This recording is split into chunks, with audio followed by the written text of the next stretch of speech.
कोई भी बैठक बीजेपी करे, अब बीजेपी का समय खत्म हो गया।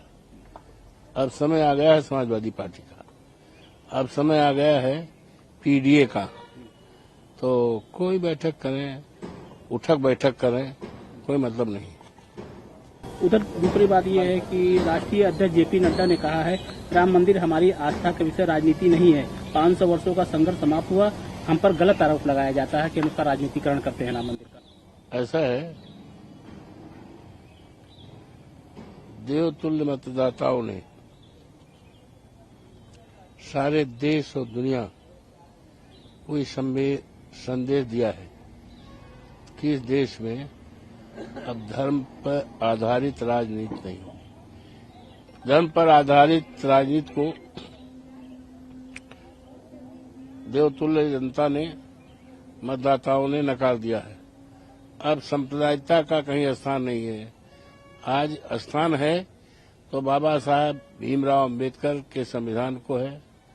आज अगर स्थान है तो देश को संकट से बचाने का है, देश में लोकतंत्र को, जमहूरियत को बचाने का है, और देश में महंगाई खत्म करने का है, और देश में देश के जो पढ़े लिखे नौजवान हैं, बेरोजगार हैं, उनको सरकारी नौकरी देने का सवाल है, और देश को एक खुशहाल राष्ट्र और मजबूत राष्ट्र बनाने का सवाल है।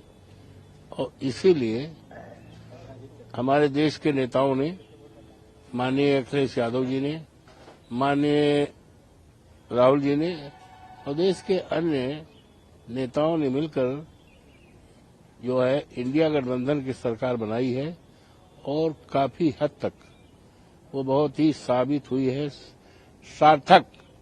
आने वाले दिनों में भारतीय जनता पार्टी जाएगी और देश में इंडिया गठबंधन सरकार आएगी और खुशहाल राष्ट्र, मजबूत राष्ट्र बनेगा। कोई भी बैठक बीजेपी करे, अब बीजेपी का समय खत्म हो गया। अब समय आ गया है समाजवादी पार्टी का, अब समय आ गया है पीडीए का। तो कोई बैठक करें, उठक बैठक करें, कोई मतलब नहीं। उधर दूसरी बात यह है कि राष्ट्रीय अध्यक्ष जेपी नड्डा ने कहा है राम मंदिर हमारी आस्था का विषय राजनीति नहीं है।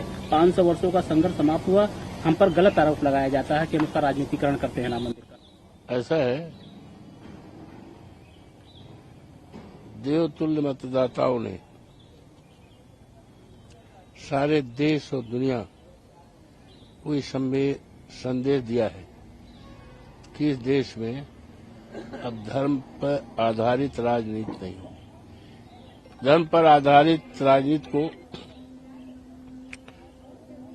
देवतुल्य जनता ने, मतदाताओं ने नकार दिया है। अब सांप्रदायिकता का कहीं स्थान नहीं है। आज स्थान है तो बाबा साहब भीमराव अंबेडकर के संविधान को है।